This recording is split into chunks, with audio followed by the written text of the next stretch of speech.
বিশ্ব নবীর স্বপ্নে দেখলেন হযরতে আবু উমামা রাদিয়াল্লাহু তাআলা আনহু তিনি রাজি, তিনি বয়ান করছেন। আর নবীদের স্বপ্ন সত্য।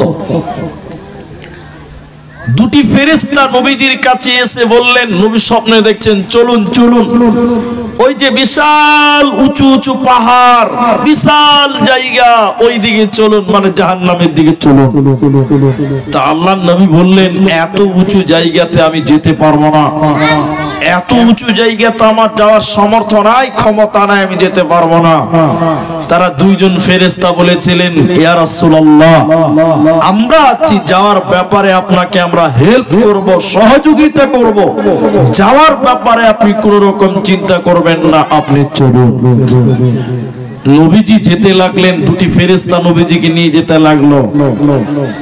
যেতে যেতে হঠাৎ নবীজির কানে কান্নার আওয়াজ ভেসে আসলো।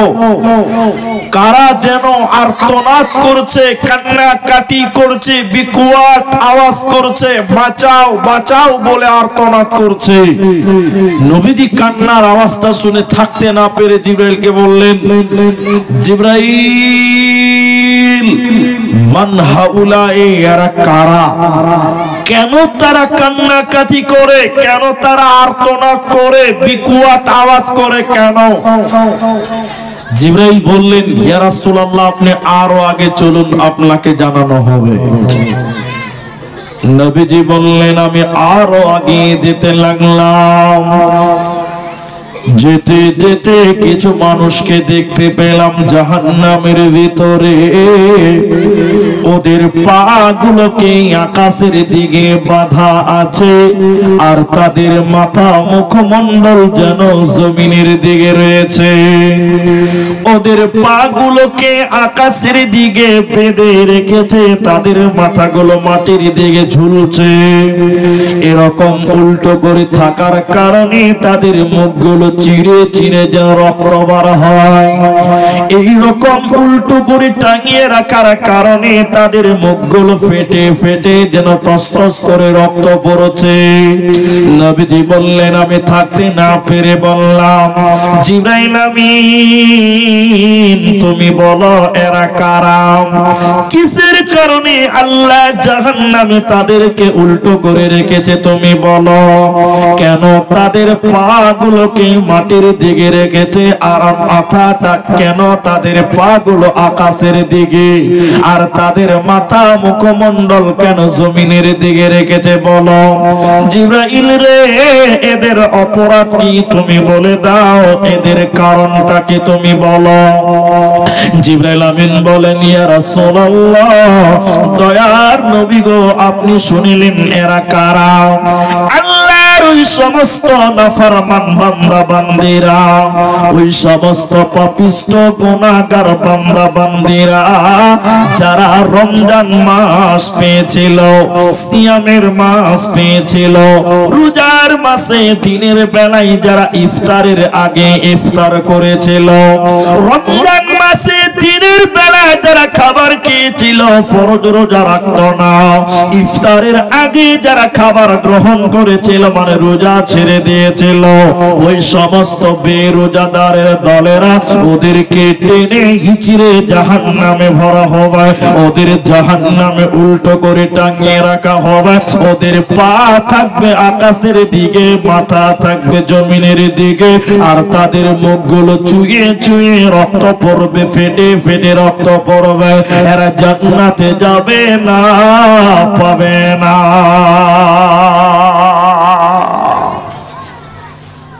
তাহলে যারা রমজান মাসে রোজা ছেড়ে দেয় ইচ্ছা করে, রোজা যারা রাখে না, তারা আল্লাহর জাহান্নাম যাবে। এবার আপনাদেরকে একটু জিজ্ঞাসা করছি, আপনারা মুর্শিদাবাদের লোক, নবাবের দেশের লোক, আপনারা বলুন ভাই, একটু বলবেন আপনারা, আপনাদের দিকে মুসলমান বেরোজাদার আছে না নাই? বলুন। নাই? কিছু কিছু বেহায়া লোক আছে, ওর হায়া শরম কিচ্ছু নাই। দেখবেন রমজান মাসে রাস্তাতে মানুষের সামনে, রোজাদারের সামনে চুরুক চুরুক বিড়ি টানে। এরকম বিয়াদব লোক আপনার দেশে নাই? একটু বলুন, সবাই বলুন, আছেন না? আবার আমাদের দেশে কিছু লোক আছে, ও আবার খুব চালাক। চালাক কেমন? যখন রমজান মাস শুরু হচ্ছে তখন নতুন নতুন রোগের নাম শুনতে পাওয়া যায়। আপনাদের এরকম লোক নাই? যে রমজান চালু হচ্ছে এমন এমন রোগের নাম বলছে ও ডাক্তারও জানে না, তার মানে বাহানা করে যে আমি রোজা রাখবো না। মুসলিম দাবি করি আর রাস্তাঘাটে রমজান মাসে বিড়ি খাও, রোজাদারের সামনে তুমি খাইনি বলো, তুমি রোজা রাখো না। রমজান মাসে দিনের বেলায় আহার করো। নবীজি বললেন রমজানে দিনের বেলায় ইফতারের আগে যারা ইফতার করতো তাদের জাহান্নাম। নবীজি বললেন আমি জাহান্নামের দিকে আরো এগিয়ে যেতে লাগলাম। জাহান্নামের ভিতরে একটা নদী দেখতে পেলাম। ওই নদীতে কোনো দুধ নাই, ওই নদীতে কোনো পানি নাই, ওই নদীতে কোনো জল নাই, কোনো দুধ নাই, কোন রকম খাবার নাই। ওই নদীতে রয়েছে পচা দুর্গন্ধযুক্ত রক্ত, পচা দুর্গন্ধ রক্ত রয়েছে। নবীজি বললেন আমি দেখলাম ওই পচা দুর্গন্ধ রক্তের নদীতে কিছু মানুষেরা যেন হাবুডুবু খায়। ওরা হাবুডুবু খেতে খেতে উপর দিকে উঠে আসার চেষ্টা করেছে।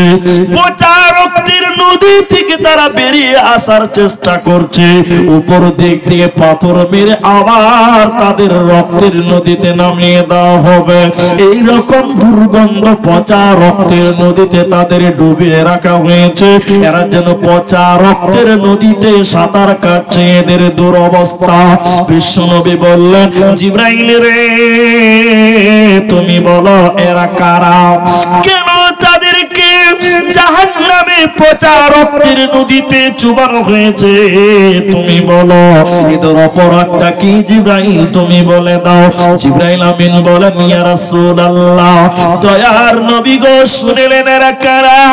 আল্লাহর ওই সমস্ত নাফরমান বান্দা বান্দীরা, আল্লাহর সেই সমস্ত গুনাহগার পাপিষ্ট বান্দা বান্দীরা যারা দুনিয়াতে সুদের টাকা নিয়েছিল, যারা দুনিয়াতে সুদের টাকা খেয়েছিল, যারা দুনিয়াতে শুধু দিয়েছিল আর শুধু খেয়েছিল।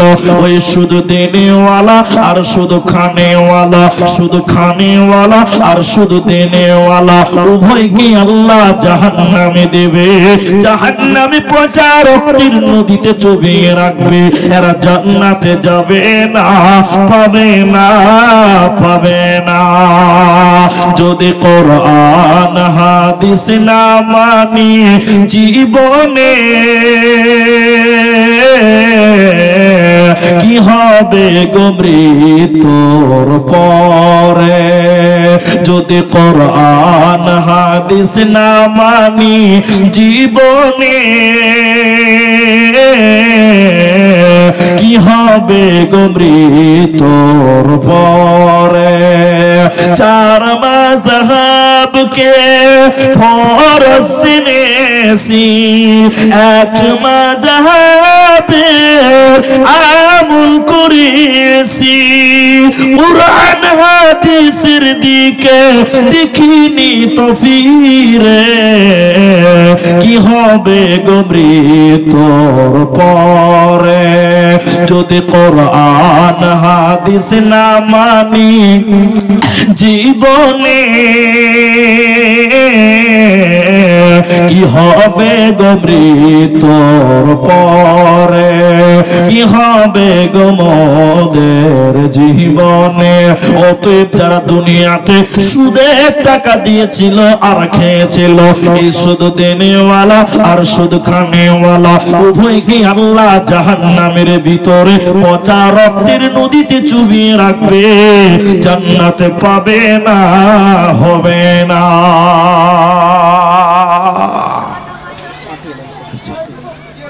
ভাই ও ভাইয়া, এখন আপনাদেরকে একটা কথা জিজ্ঞাসা করছি। এদিকে ও ভাই ভলেন্টিয়ার ভাই, ও ভাই আপনি চলে আসেন, আপনি চলে আসেন, আমি দেখছি। ভাই দার্শনিকদের তিনটা কথা বলছি, খুব ভালো করে মনে রাখবেন। আপনারা সবাই বাঙালি আর এটা নবাবের জেলা, তো আপনাদেরকে বুঝাতে সুবিধা হবে বলে আমার মন বলে যে এই মুর্শিদাবাদের চেয়ে বাংলা আর জানে কে? দর্শনের তিনটি কথা হলো জায়গা ছাড়ো, আগে বাড়ো, দাম বাড়বে, নাম পাল্টাবে। এটা শরীয়ত গ্রহণ করেছে।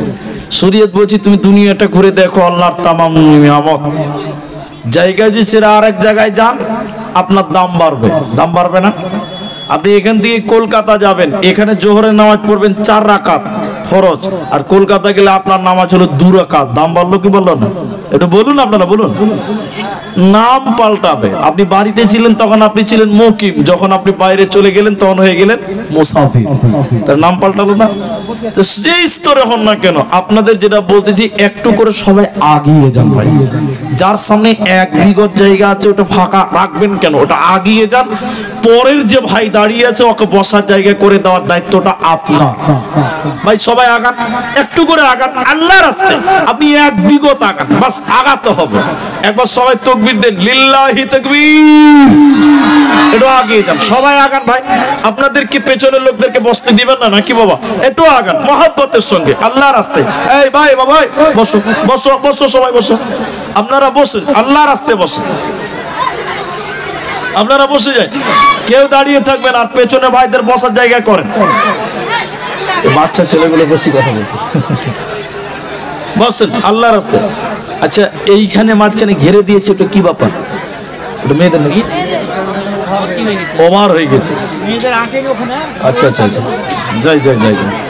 আচ্ছা আপনাদের এই ডান দিকে জায়গা আছে, আমার ডান দিকে, আপনার বাঁ দিকে, এটা তো পুরোটা ফাঁকা। এটা ছেলেদের জন্য, ওটা মেয়েদের জন্য। আল্লাহ তুই কেমন হলো রে? ওটা না তো ঘিরে দিতে হবে, যে দখল হয়ে যাবে, বেদখল হয়ে যাবে। ঠিক আছে, আপনারা মেহনত করেন। আল্লাহ আমাদের বসার তৌফিক দিয়েছে, জন্য মহাব্বতের সঙ্গে বলেন আলহামদুলিল্লাহ। বসেন। আর ওই ভাইদেরকে বসার তৌফিক দেয়নি, বলেন ইন্নালিল্লাহ, বলুন ইন্নালিল্লাহ। ও একাই দাঁড়িয়েছে, আল্লাহ ভাই বসেন আল্লাহর রাস্তায় বসেন, বসেন। খুব ভালো, বলার সঙ্গে সঙ্গে বসেছে। জি বসেন। তা আমি যে কথা বলছিলাম, বারবার ডিস্টার্ব করলে লাইনটা কেটে যাবে। যে কথা আমি বলছিলাম, তাহলে যারা সুদ খাবে আর সুদ দিবে উভয়কে জাহান্নাম দেওয়া হবে। এখন আমাদের মুসলমানেরা, মুসলিমরা, আমরা, আমাদের মাঝে সুদের ব্যবসা আছে না না একটু জোরে বলতে হবে। এখন পাড়ায় পাড়ায়, অলিতে গলিতে সুদের রমরমাট ব্যবসা চলছে। একটু আসতে বলুন, চলছে কিনা? গ্রুপ লোন বুঝেন? গ্রুপ লোন, বন্ধন ব্যাংক, গ্রুপ লোন আছে না আমাদের দেশে? আমরা বেটা ছেলে, আমরা পুরুষ, আমরা মরদ যারা, আমরা তো সুদে ডুবে মরে গেছি। আর নিজেরা তো মরেছি, নিজের বহু বেটি গুলোকে আমরা মাফ করিনি, ওদেরকেও এই কিস্তি নামক, বন্ধন নামক সুদের কারবারে নামিয়েছি। একটু হ্যাঁ না বলুন। আল্লাহ নবী বলছেন 1 টাকা সুদ খেলে 36 বার মায়ের সঙ্গে জেনা করলে যে পাপ হয়, সেই পাপ আমলনামায় দেওয়া হবে। বলুন নাউজুবিল্লাহ। অথচ আমরা সুদকে সুদ মনে করি না। ইন্নাম জাহান্নাম। শুধু তাই নয় ভাইরা আমার, মায়েরা আমার, সূরা মুদাসসিরের ভিতরে আল্লাহ তাবারাক ওয়া তাআলা বলেছেন, তাফসীরটা প্রথমে শুনেন।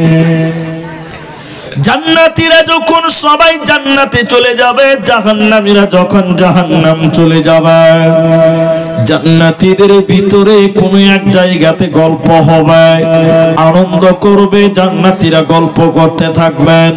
হঠাৎ করে আল্লাহ জান্নাতীদের সামনে জাহান্নাম পেশ করবেন। যেমন পর্দার মাধ্যমে নারীদের কাছে ভিডিওটা পৌঁছানো হচ্ছে, তো জান্নাতীদেরকে আল্লাহ জাহান্নামটা পর্দার মাধ্যমে দেখাবেন। জান্নাতীরা যখন জাহান্নাম দেখবে, ভীতু সন্ত্রস্ত হয়ে যে তারা একজন আরেকজনের দিকে তাকাবে। জান্নাতীরা একজন আরেকজনের দিকে তাকাবে আর বলবে, ওদেরকে চিনতে পারছেন কি যারা জাহান্নামে রয়েছে? আরেকজন বলবে, মোটামুটি চিনতে পারা যায়। এই বলতে বলতে আরেকজন হুট করে বলবে, ওই যে ওটা আমার ভাই, ওই যে ওটা আমার ভাই, সে কেন জাহান্নাম গেল? আরেকজন বলবে, ওইটা আমার বোন, সে কেন জাহান্নাম গেল? কেউ বলবে বলবেন ওটা আমার ভাগনা ভাতিজা ভাস্তা ভাইপো। কেন কেন সে জাহান্নাম গেল, কিসের কারণে জাহান্নাম দেওয়া হলো?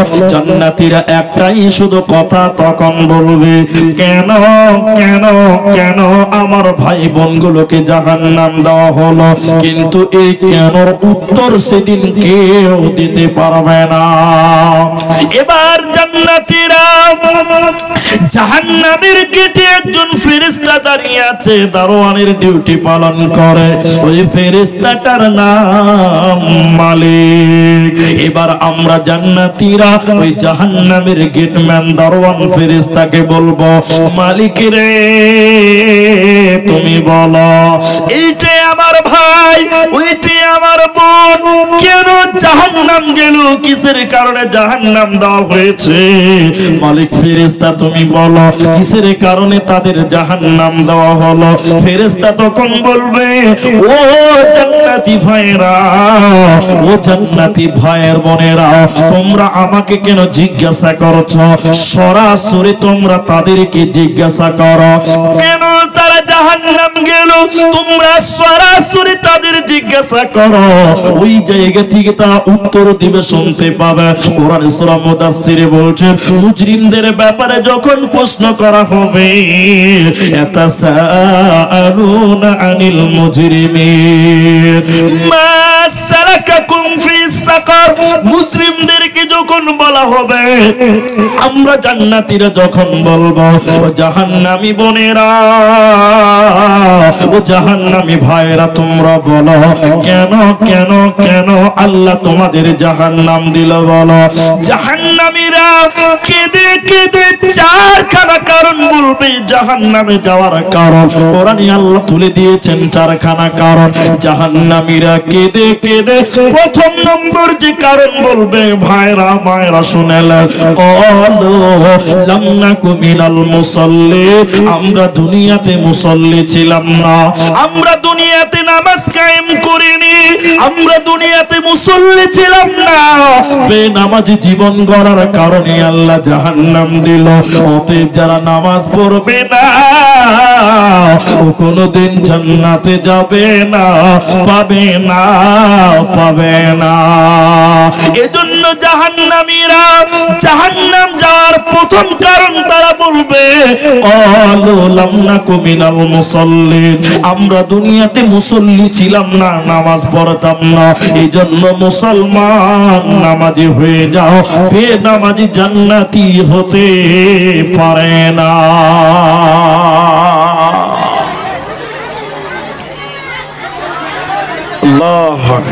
মা বোনেরা, আপনারা মুখ বন্ধ রাখেন, পর্দা আছে এখানে, মুখেরও পর্দা, জবানের পর্দা আছে, মুখটা বন্ধ রাখেন। আপনারা এদিকে দেখেন, এদিকে টেনশন হন। এখন আমাদের মুসলমানেরা, এই শুনো, আমাদের মুসলিমদের মধ্যে বেনামাজির সংখ্যা কম না বেশি? পেছনের লোকটি কথা বলছেন নাই? বাপরে, আওয়াজ করতে দেবো। মা বোন, আপনারা একটু মুখটা বন্ধ রাখেন, মুখটা বন্ধ রাখেন, সোশ্যাল মিডিয়া চলছে ভাই, এই দুর্নাম হয়ে যাবে। মা বোন, আপনারা পর্দা, গলারও জবানেরও পর্দা আছে, মুখটা বন্ধ রাখেন, ঠান্ডা মিজাজে বসুন। এতগুলো পুরুষ মানুষ মনে হচ্ছে ওদিকে একটা জালসা চলছে। শুনেন এদিকে আমার কথা, আপনার অ্যাটেনশন হন, বুঝাতে পারি না। যে কথা আমি আপনাদের বলছিলাম, আমাদের মুসলিম দাবিদার অনেক আছে যারা নামাজ কায়েম করে না, নামাজ পড়ে না, আছে না বাবা?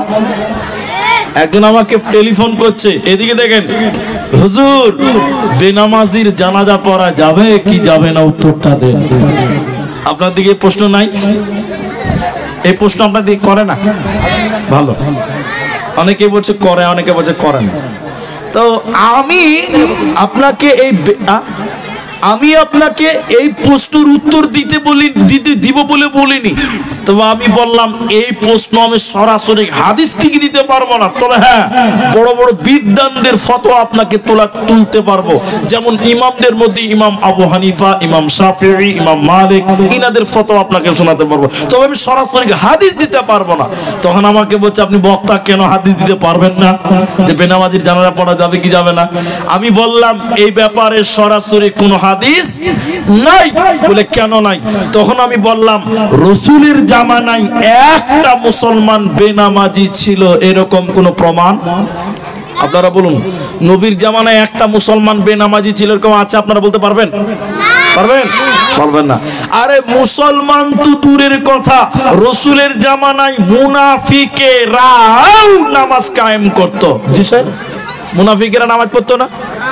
মুনাফিকেরাও নামাজ পড়তো। আর এই জামানার মুসলমান দাবি করে অথচ নামাজ পড়ে না, এর চেয়ে বেয়াদব আর কে হতে পারে বলুন? নাম পুরি সর্বনাশ। কিছু কিছু গ্রামের লোক থাকে, দু চারটা মাল এরকম প্রায় গ্রামে আছে যারা ইমামদেরকে জ্বালায়, আছে না? যারা ইমাম আছে তারা ভালো জানে, প্রায় গ্রামে আছে দু চারটা লোক থাকবে ইমামকে জ্বালাবে।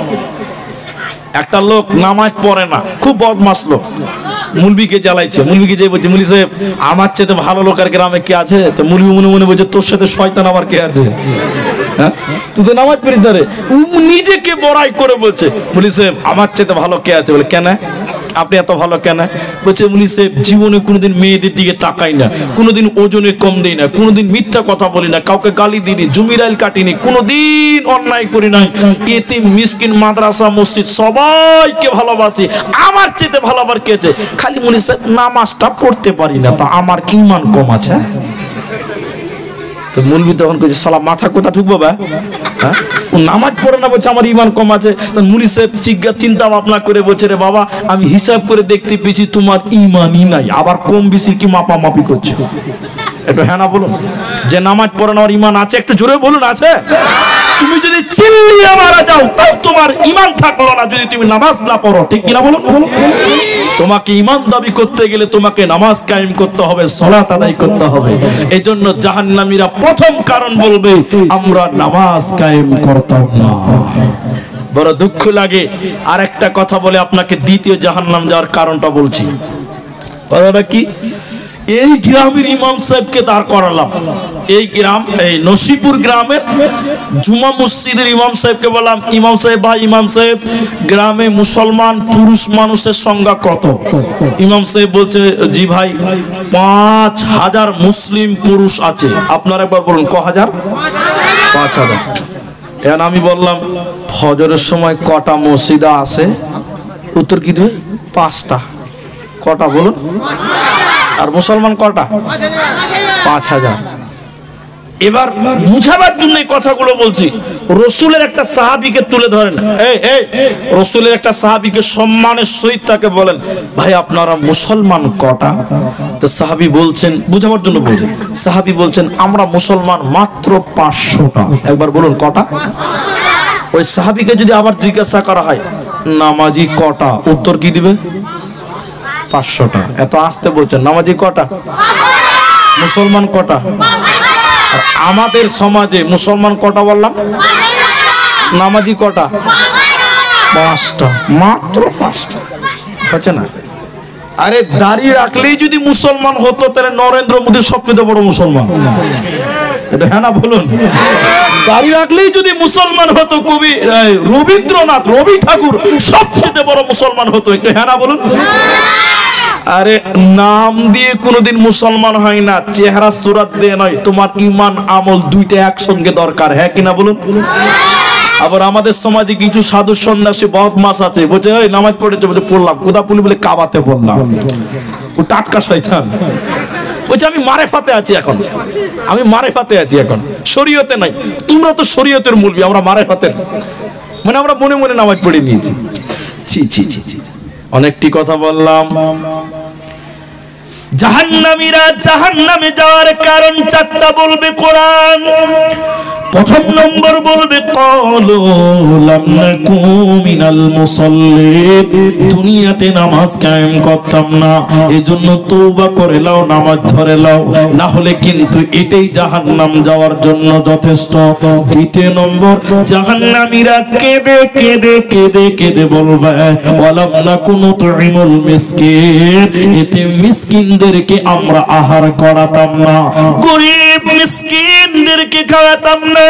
বুঝাবার জন্য বলছি, আমরা মাদ্রাসায় পড়েছিলাম, যখন মাদ্রাসায় পড়তাম জাগির খেতে হতো, আমাদের শিক্ষকেরা অনেক এতিম বাচ্চা মাদ্রাসায় ভর্তি হতো, অনেক মিসকিনরা মাদ্রাসায় ভর্তি হতো, আমাদের শিক্ষকেরা ওই এতিম মিসকিন বাচ্চাকে নিয়ে গ্রামে যেত, যে বলতো চাচা এই ছেলেটার মা বাবা নাই, তুমি জাগির নিয়ে নাও, চাচা এই ছেলেটার বাবা নাই, এতিম ছেলে জাগির নিয়ে নাও। অনেক বাড়ির লোককে দেখতাম মাথা নিচু করে গাল চুলকাতে বলতো মুলি সাহেব একটু সমস্যা আছে, এতে মিসকিনকে বড় জুলুম মনে করত। আল্লাহ তাবারক ওয়া তাআলা বলেন, মিসকিনদেরকে ইতিমদেরকে যারা খাবার খাওয়ায়নি, জাহান্নামীরা বলবে আমরা ধাক্কা দিয়েছিলাম ইতিম মিসকিনকে, এর জন্য আমরা জাহান্নামে এলাম। তৃতীয় নম্বর কারণ, কোরআনের ভিতরে আল্লাহ বলছেন, শুনে নাও, ওয়া কুন্না নাখুদু মাআল খাইদিন, অনর্থক বকবক করে বেড়াতাম, অনর্থক বেফালতু কথা বলতাম, মানে গীবাত করতাম, পরনিন্দা করতাম, পরচর্চা করতাম, লোকের দুষ্টুটি উদ্ঘাটন করে বেড়াতাম, এর জন্য আল্লাহ আমাদের জাহান্নাম দিল।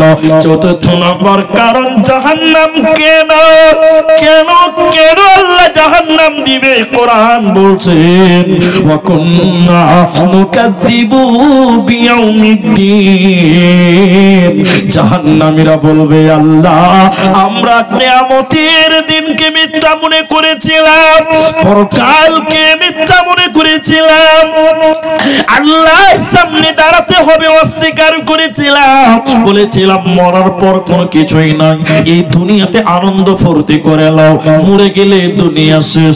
এজন্য অনেক জঙ্গিপুরের ছেলেদেরকে দেখতে পাওয়া গেছিল, পহেলা জানুয়ারিতে ডিজে গান বাজিয়েছিল, বলেছিল মুভি সাহেব মরার পর কিছু নাই, দুনিয়াতে একটু আনন্দ করতে চাই, এজন্য আমরা নাচ গান করতেছি। শুনে নেন মুসলমান, যারা আখিরাতকে অস্বীকার করেছিল, আল্লাহর সামনে দাঁড়াতে হবে, হিসাব দিতে হবে, এই কথাকে যারা অস্বীকার করেছিল, অস্বীকার করার কারণে আল্লাহ জাহান্নাম দেবে। শুনে নাও মুসলমান, ইন্না ইলাইনা ইয়াবাহুম সুম্মা ইন্না আলাইনা হিসাবাহুম, আল্লাহ তাবারক ওয়া তাআলা বলেন, তোদের কি আমার কাছে আসতেই হবে, হিসাব দিতে হবে নয়, বরং হিসাব দিতেই হবে, পালাবার কোনো উপায় নাই, উপায় নাই।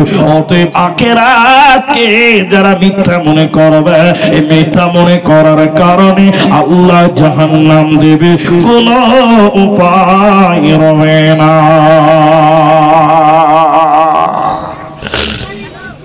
এবার মা বোন, এবার নারীদেরকে একটা হাদিস শোনায়। মায়েরা যারা পর্দার আড়ালে, অধিকাংশ মা বোন যারা বসে আছেন, এই বাবু কি দরকার আছে তোকে ডাকতে হবে? হ্যাঁ, বসে থাক, চুপচাপ থাকলে বাবা, তোরা খুব উত্তাপ করছিস। মা বোন শুনেন, মুসলিম শরীফের ভিতরে এসেছে, নবীজি বলেছেন দুই প্রকার মানুষ জাহান্নাম যাবে, আমি বিশ্ব নবী তাদেরকে দেখি নাই। মাতলাব হলো যে রাসূলের জামানায় তারা ছিল না। আপনারা কি কথা বুঝতে পারছেন আমার? নবীজি বলেছেন দুই প্রকার মানুষ জাহান্নাম যাবে, আমি বিশ্ব নবী তাদের দেখি নাই। এর মানে হলো রাসূলের যুগে, রাসূলের জামানায় তারা ছিল না, পরে আসবে।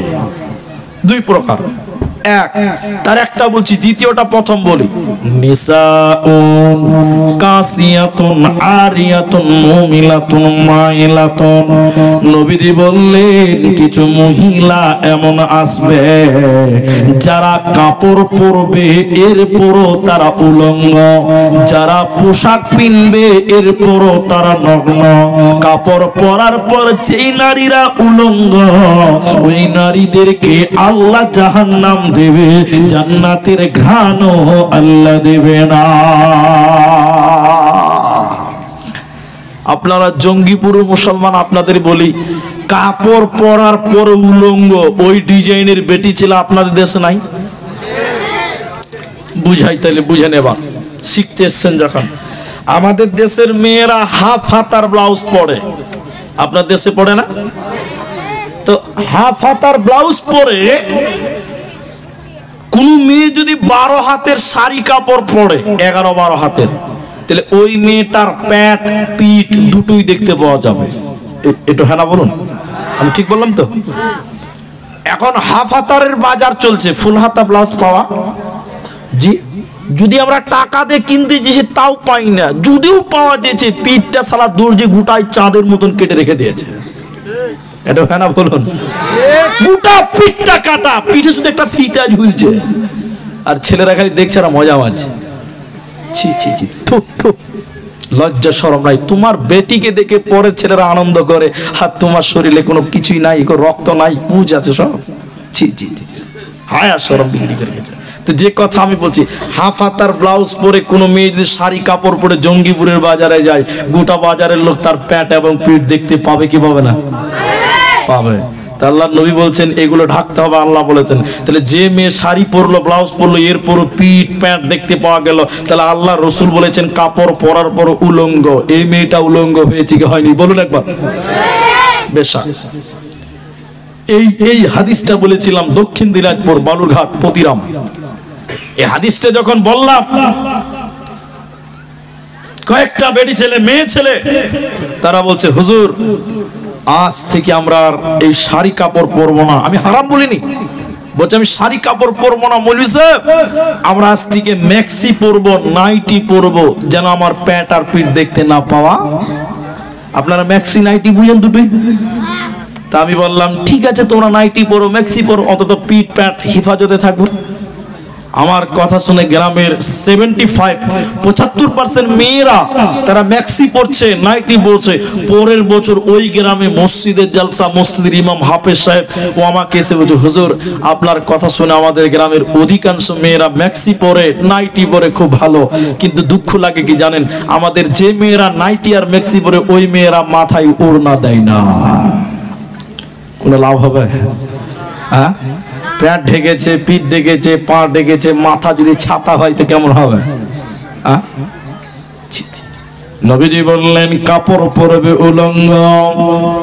আর এখন যদি কাপড় পরেছেন লম্বা চাদর দিয়ে ঢেকেছেন কিন্তু মাথায় কাপড় নাই, তাহলেও কিন্তু চলবে না।